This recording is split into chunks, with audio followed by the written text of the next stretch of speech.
Hey, my name is Louise Arnemart, and I'm the Executive Director of Library Services here at the State Library. And I'm speaking to you today from the State Library, and thank you very much for joining me for this introduction to the work of Herbert Badham in the library's collection today. But firstly, I want to acknowledge the traditional owners of the land, the Cadigal people of the Eora Nation, where the State Library is situated, acknowledge Indigenous elders past, present and emerging, and importantly, continuing Indigenous connection to country.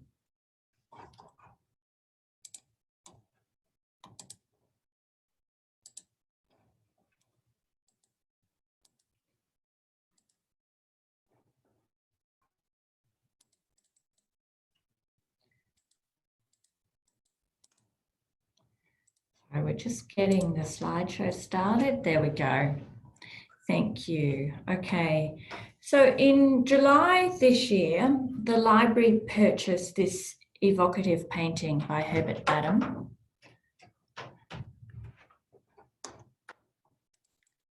This evocative painting by Herbert Badham called The Town Band, an oil painting on canvas that was painted in 1951.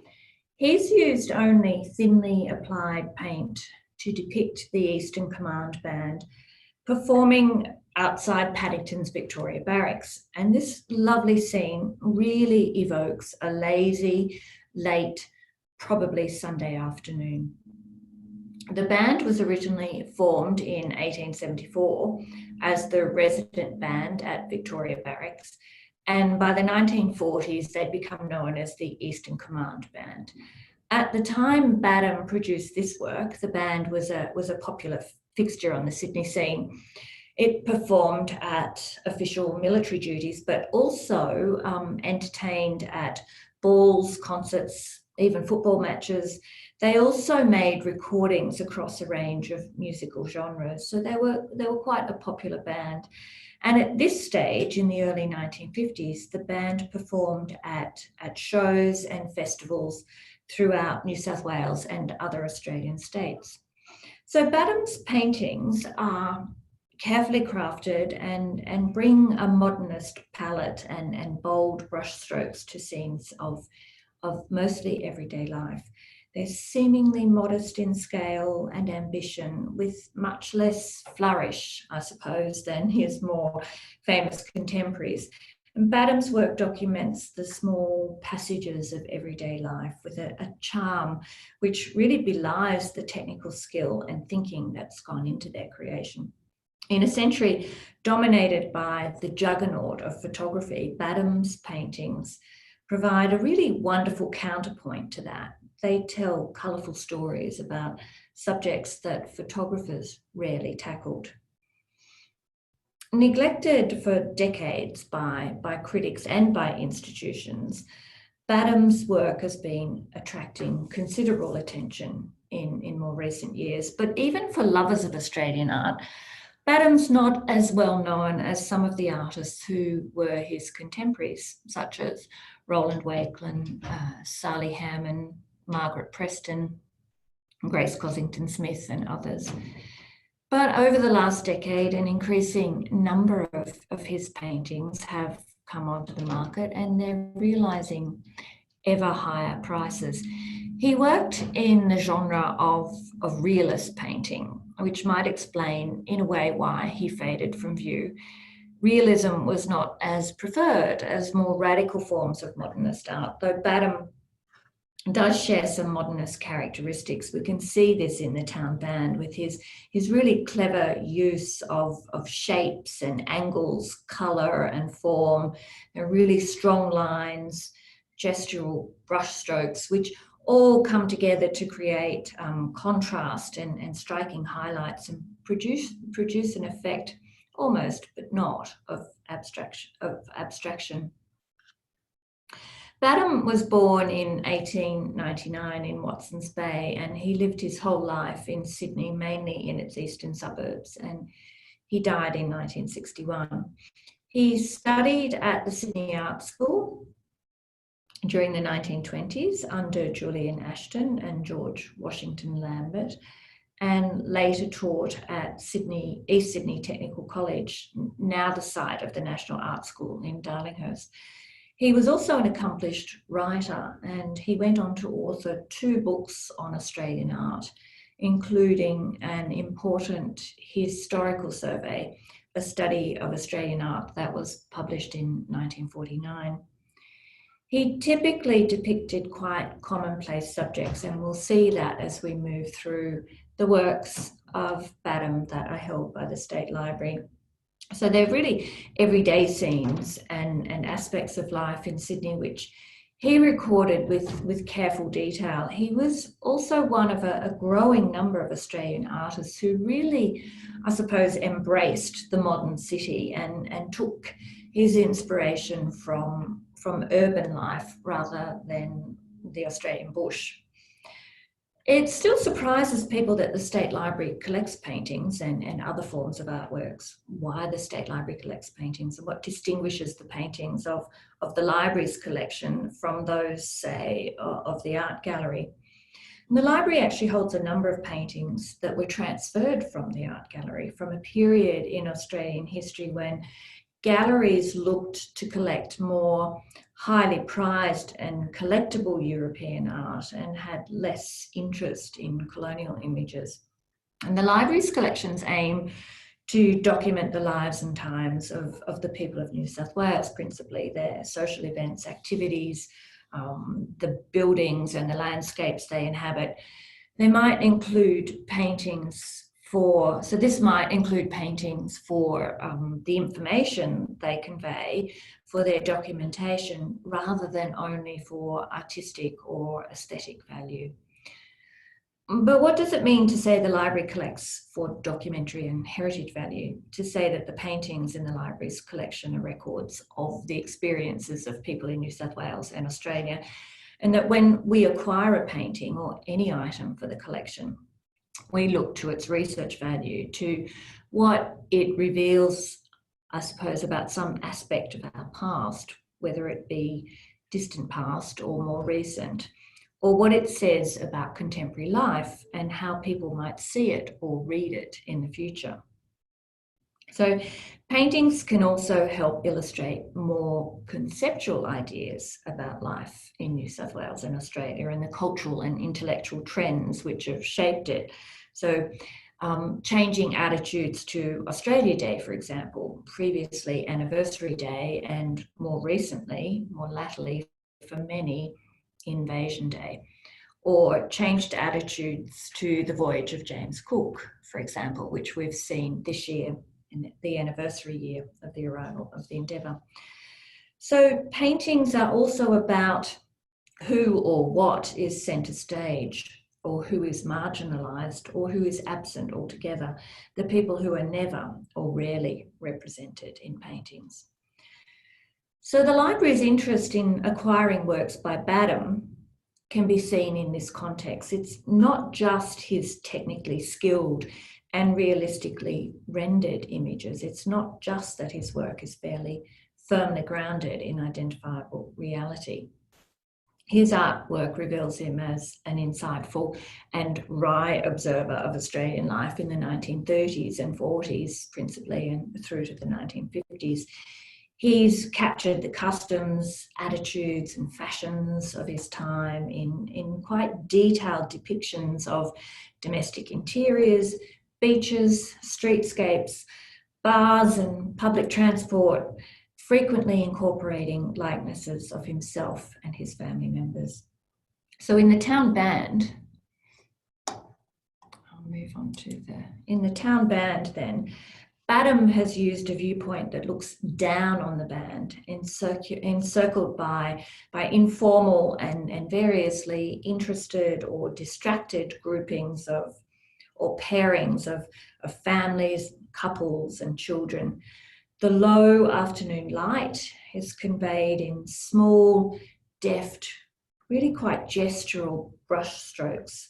The light then catches on the band members' uniforms and the faces in the crowd and casts long, dark shadows. We'll also look at, and I'll show you a detail of this painting as well, where you can see the light hitting the band members' uniforms and faces. So we'll look at some other paintings by Badham now that are in the library's collections. Before photography, of course, some of our most intimate glimpses into family life came from artists, including often amateur artists. As we've said, Badham typically depicted the commonplace, the everyday in his work, and this domestic scene, al fresco, shows a small informal group, and it was painted in 1987, the year after Badham completed his studies at Sydney Art School and shortly after his marriage to Enid Wilson. And it was exhibited in 1927 in the Society of Artists annual exhibition in that year. Al fresco is actually set in Badham's unit, on the balcony of Badham's unit, Ardnally, in the Crescent in Vaucluse. And his wife Enid is seated at the far right in the muted red dress. And she's joined at the table, moving from left to right, by her brother Reg, mother Julia Wilson, and her sister Mrs. Esme Crockett, who the family referred to as Jo, all relaxing at the end of an informal meal. And you can really see with this work how Badham has captured the relaxed mood and the informality of this family gathering in a way that conveys how ordinary the scene is, yet is also indicative of time and place. He's depicted fashion, taste, hairstyles and table setting with detail and with accuracy. The glasses, the bottles, the jugs, the bowl of fruit, and a copy possibly of Home magazine right in the foreground litter the white tablecloth around which the family has gathered. So it's an image which encapsulates modernity, taste and style. It incorporates modern design, vivid colours, and again, he's used geometric shapes and angles and an interesting viewpoint, an interesting perspective, which he's carried through to his choice of a simple, unadorned frame for the painting with a restrained aesthetic. So al fresco was acquired in this original painted timber frame. And it's always lovely when you get a painting in its original frame that sort of captures the artist's intention and aesthetic. So this is a frame with a wide stepped profile, and it's quite an interesting frame because Badham worked in the studio of George Washington Lambert, and the verso of the frame, and I know this is difficult to see, but you might have more chance of seeing it actually on your own monitor than even on a large screen. So he worked in Lambert's studio, and the verso of the frame, I'll see if I can find a pointer for you. The verso of the frame here is inscribed in pencil G.W. Lambert, and it suggests the closeness of the relationship between the two artists, teacher and student. That Badham has been able to frame his work in a frame that seemingly either belonged to Lambert or came from Lambert's studio. And it also, though, likely reflects the reality that for Badham, the framing of his paintings was also very much an economic as well as a stylistic consideration. So even though now I need to get this, turn this pointer off. There we go. So even though only the brick walls of their balcony unit are seen adorned with this single picture, the sense of time and place is both implicit and explicit, and his portraiture is very skillful. And this has been a tricky composition to pull off, but Badham's use of perspective is inventive and accomplished, and shows his skill in using the principles of perspective to establish quite an unexpected viewpoint and create a compelling sense of spatial recession.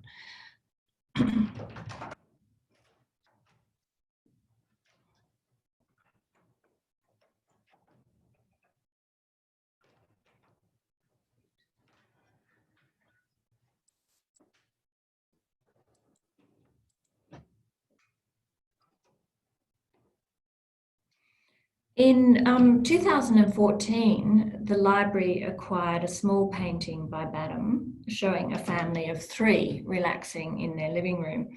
It was painted towards the end of Badham's life, and again is typical of his focus on commonplace subjects and that careful detail. Domesticity shows a woman dozing in her armchair, her knitting dropped in her lap. A man with a pot of tea and cigarettes to hand, leg raised and ankle resting across his knee, is reading the newspaper, while a child around 10 years of age is reading on the floor between them. Her toys and books are scattered around her. It's 1959, and the painting typifies Badham's tendency to depict everyday urban or domestic scenes and to reconstruct aspects of ordinary life. In Domesticity, he's recorded a small, almost peripheral background detail, such as, in this case, a figure, the family's neighbour, who can be seen in the background through 2 open windows standing at the sink, washing up in her house next door. And while Domesticity suggests a theoretical work, actually, I will go back up.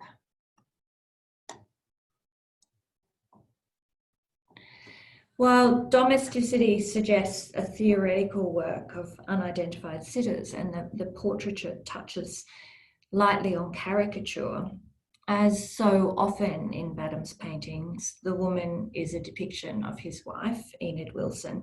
The man includes elements of Badham himself, and although no longer a child, but a woman in her late 20s in 1959, the girl represents Badham's daughter, Chevy, suggesting the painting might in fact be a nostalgic work from memory. It's nonetheless a realistic painting that records the mundanity and the casual intimacy of family life.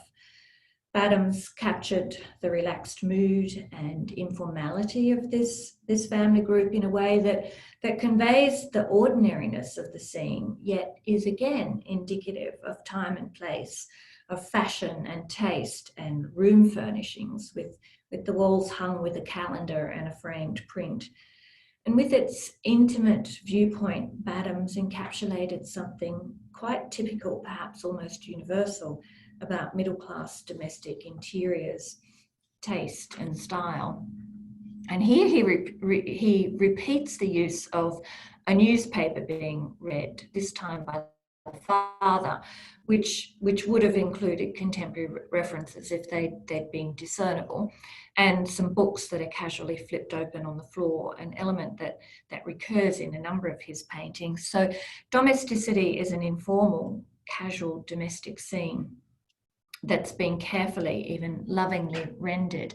But we'll just flip through a few of his other paintings that include this notion or this inclusion of a newspaper or a book. Now, these are paintings by Badham that are not part of the library's collection, but just to carry that theme through. So here in Breakfast Piece, which is held at the Art Gallery, we can see the newspaper. In Hyde Park, 2 people are sitting, one reading a book and a newspaper.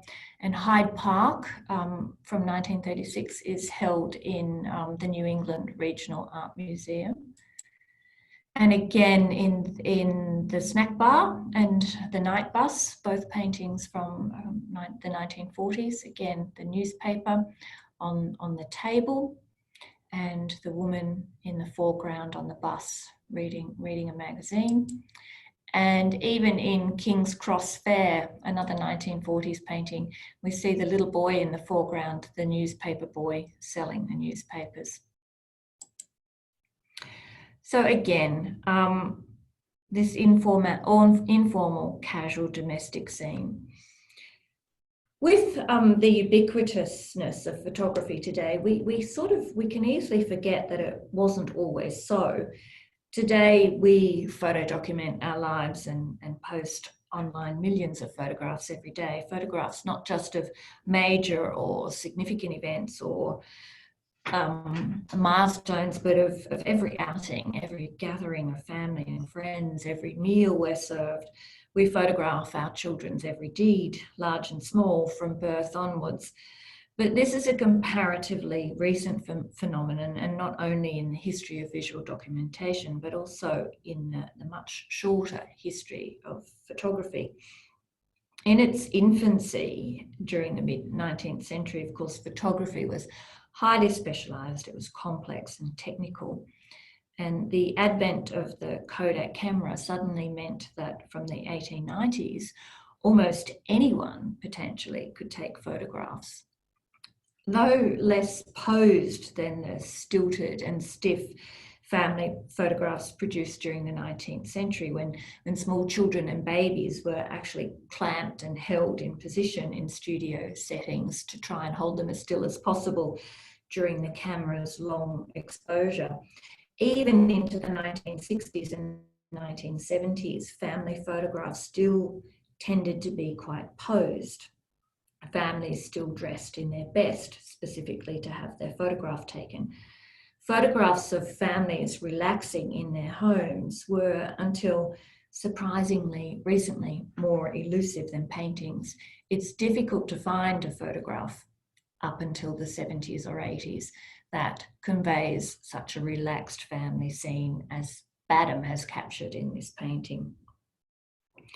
But even into the 1950s, when Badham created this small painting, it was quite difficult to photograph people doing those many mundane and inconsequential things that make up our daily lives, such as lounging around our living rooms, playing, reading, dozing off, doing the not terribly much that families often do together, and that even partly defines them as family, the everyday things that Badham documents so well.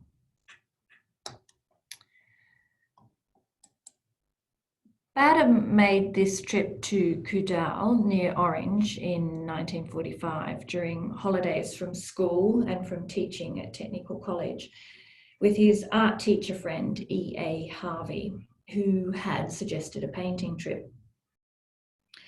Badham's 16-year-old daughter Chebby and her school friend Mary Fox accompanied her father and Harvey. And it's Mary Fox who later studied medicine. Mary Fox can be seen cycling in the foreground of this painting at the right. The painting has once again captured an everyday scene, and it includes people who are known to Badham personally. And this painting also captures the small rural township of Kudal in regional New South Wales, which is largely undocumented in the library's collections. And so a bit of a shift of focus now. This work, Hazy Morning, depicts the rooftops and the built environment of inner city Sydney in 1944. And it was acquired by the library only last year. Badham didn't actually name the location, but the tower of the King's Cross Hotel on William Street in Potts Point is clearly visible. There it is in a little bit more detail. And it's visible and it's recognisable in the top right of the picture. And the vantage point that Badham used for this painting could have been in the vicinity of East Sydney Technical College, so now the National Arts School in Darlinghurst, where Badham was a teacher at the time. The elevated view looks east then towards Woolloomooloo Bay. This is a gentle painting that reflects, I suppose, for me, Badham's affection for the city that he loved and where he lived his whole life. The jumble of rooftops, the haze of chimney smoke, the distinct lack of greenery. Just move back up to the full painting again. It all captures the built-up area, and in the foreground you can see figures. Oh, I forgot to show you. This is a contemporary photo of the King's Cross Hotel, so you can see that distinctive architecture that's repeated in the painting. So in the foreground of this painting, you can see figures shown hanging washing on the line on the rooftops, giving an intimate sense of everyday inner city life. And the warm pink and golden tones of the morning light also cast deep shadows on the roof and belies in a way the reality of the area's reputation as the home to Sydney's red light district, the criminal underworld, its cosmopolitan nightlife, and the home of many artists, writers, musicians, and performers. Sticking with the inner city now, Oxford Street interior, painted in 1942, which records a busy but somewhat down at heel inner city bar patronised by both men and women customers, one of whom leans nonchalantly against the bar. It's a very dark painting and it's difficult to see the detail, but I hope that enough of it shows up on your screens. The strength of this painting is, again, its realistic depiction of an everyday scene. Badham doesn't sentimentalise or patronise his subjects, but simply portrays the scene as it is. An ordinary, intimate and relaxed scene. The pub patrons and staff going about their normal business while the viewer, the artist, observes the scene, perhaps from another table in the bar. In its ordinariness and in its detail, Oxford Street interior is an important visual record of a typical scene that played out daily in public bars across Sydney. The male patrons wear the muted and typical business attire of suit, tie, hat and overcoat, and it includes important visual and architectural details in the bar and the bottles and tankards that line the shelves behind the barmaids.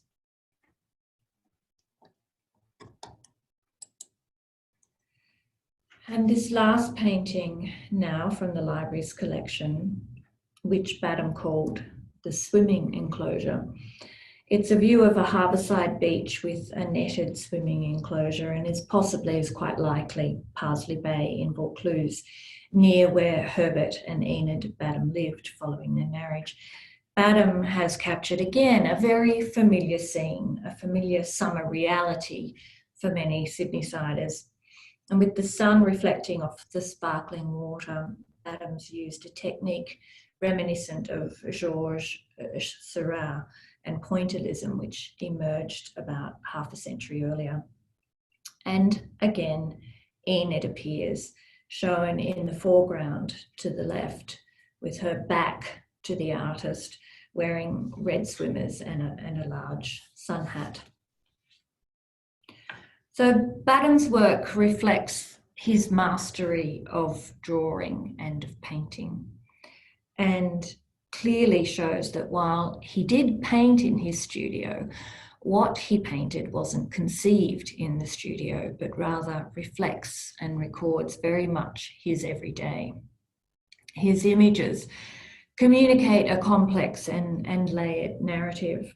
And Badham's range of subjects, domestic scenes and interiors, public spaces and gatherings, scenes of Sydney or occasionally regional New South Wales create a very layered and nuanced rendering of Australian life, which provide a vivid insight into specific moments in time, in Badham's time.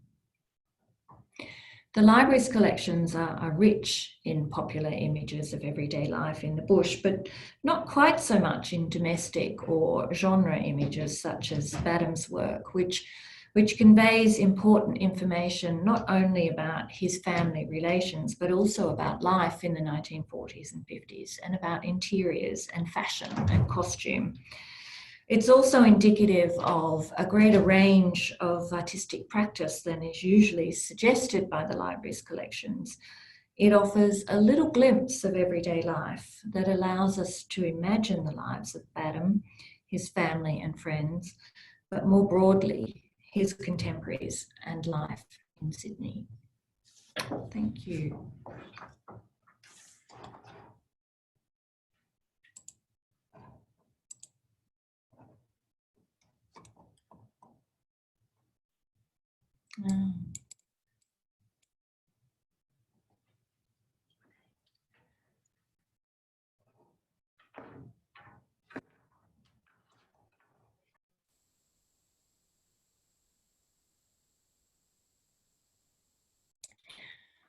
Okay, I'm just looking at some of your questions. It seems that the slides might not have kept up with the narrative.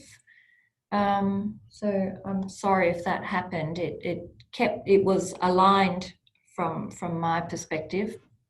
Whether there was a technical issue, I'm not sure. So the other question is, do we have many of Badham's paintings at the library, and it would be great to see an exhibition of his work and to raise his profile. So I've shown you this today, every Badham painting that the library owns, and in fact every one of them is, except for Hazy Morning, is on display in the library's paintings from the collection hang in the galleries in the library.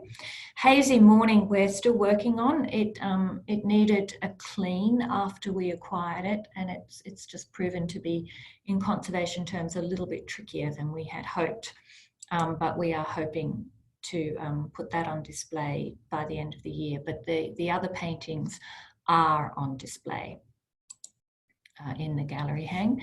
Did Badham work on plein air? He did work in the studio, and he did work on plein air. But it's obvious that his subjects were, he arrived at his subjects in an on plein air context. I'm presuming everyone knows what that term means. On plein air, it means painting actually outdoors, painting what you're seeing. And it seems that he did a combination of both, and that he may have sketched and then finished in the studio, but he was more a studio artist than an on plein air artist. In Domesticity, someone has noted the woman sits rather awkwardly on the chair, and can I comment? Yeah, she does sit rather awkwardly on the chair. I think it's quite an awkward painting, in fact. The teapots along on the little side table alongside the man in the painting is actually quite close to the corner, and it almost looks as if it's about to tip off. And yes, the woman does sit quite awkwardly on the chair, and I think there's a couple of factors playing into that. A, she's fallen asleep sitting upright in her chair. She had been knitting, and she's dropped the knitting in her lap, and I think that's probably sort of, you know, when you fall asleep in your chair, as probably most of us have done at one point in time, it is often a little bit awkward. But that particular painting, Domesticity, I find has a sort of level of, for want of a better word, awkwardness about it anyway. It very much borders on caricature. And I did have a long discussion with Herbert Badham's daughter, Chebby, about that particular painting. Chebby died in her 90s, just earlier this year. And it was Chebby who commented that the little girl in that painting was herself. But that little girl is about 10 years old, and Chebby, at the time that painting was created, was in her 20s. So I'm wondering whether this is a bit of a nostalgic work, a little bit based on memory, and that all of those factors might play into the awkwardness that, yeah, I agree, it is evident in that painting. Did he keep painting? Yes, he did, pretty much. He died in 1961. So the question was, did he keep painting to the final years of his life? He died in 61. He was still painting through most of the 1950s. So yes, most of his life.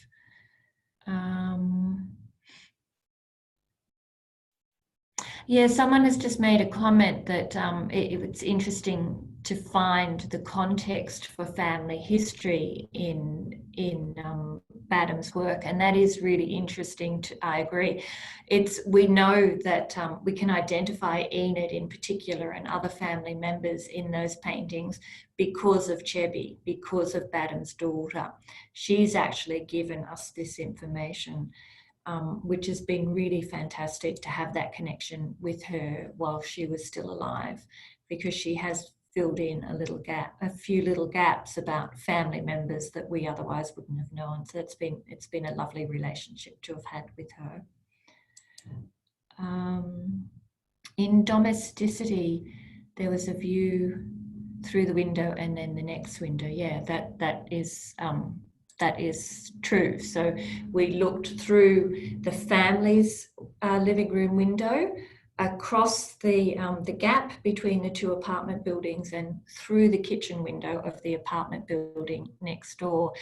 And that's just a little quirk of something that Badham conveyed. I like it, and I like to to point that out, because that is something that photography can't capture as easily. Photography has to trade off usually the foreground being in focus and the background being a little bit out of focus. It's only artists who can really bring the foreground and the background equally into focus. So it's a really nice little technique. And I love that image of the neighbour washing up across the way. Did he do any prints, etchings or lithographs? Not really. He did sketch, he did draw, and we do have a few little examples of his drawings in the collection. Will the conservation process be recorded for public view? It's an interesting question. We hadn't really considered doing it for this painting. The conservation treatment is really a clean of the varnish, the existing varnish, to clean that off the painting and re-varnish it. So there will be before and after images of the process, but we hadn't been intending to film the conservation process. There are a lot of examples of that cleaning process of paintings, not specific to the library's collection, but it is a cleaning process. It's one of the most common conservation processes, the most usual processes that are undertaken by conservators with paintings. Excuse me. So it is quite well documented, but we will certainly have the before and after images. Can you re-show the paintings not held in the library? I can. We can go back to the slideshow.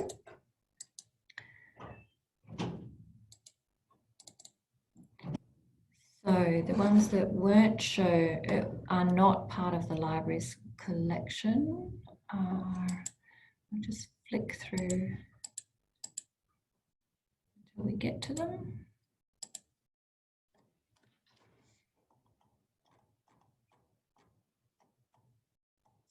Starts at, yeah, number 9. Okay.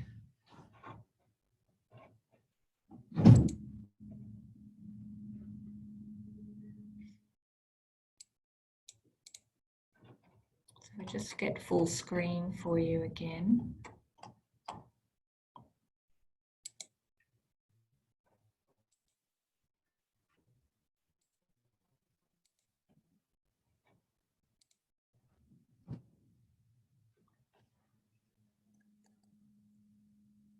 we go. Okay, so we'll just go. So these were the first two. These are from the 1930s. And the palette is quite similar. And then the next slide shows two paintings from the 1940s, and his palette has changed quite dramatically. And then the final one is also from the 1940s with the paper boy. And I'm not actually sure where this one is held. So I hope that's a long enough view for people. I think there are a few more questions, so we'll go back to them.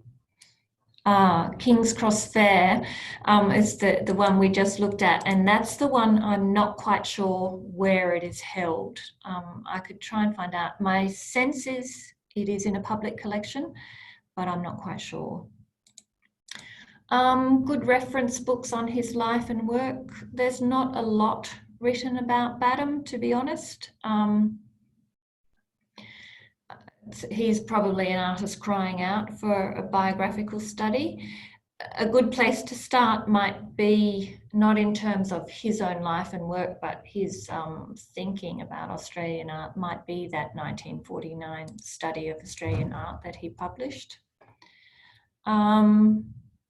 We think his brother lived in Turramurra, was an amateur painter. I don't know. The painting al fresco, which showed the family members, actually showed Enid's brother, sister and mother rather than Herbert's brother, sister and mother. I'm not aware of his brother also being an artist. Okay, last question. Last few paintings were during World War II and in King's Cross and Potts Point area. Did he include any reference to Americans or visitors during this time? Possibly obliquely. He did do other images from the 1940s. I'm just trying to think of some of them. The night bus we saw. And I don't think he really concentrated on American, I presume you mean American servicemen in Sydney at the time. I don't think that was really a feature of his work. There is a lovely painting in the library's paintings hang by, I think it's Isabel Mackenzie, which does show the American Army's tents pitched on the campus of Sydney University. She was a contemporary of Badham's, obviously. If that's your area of interest, that might be a good, an interesting painting for you to look at. So thank you for listening, and thank you for your questions. They were great, really interesting questions to answer. Thank you.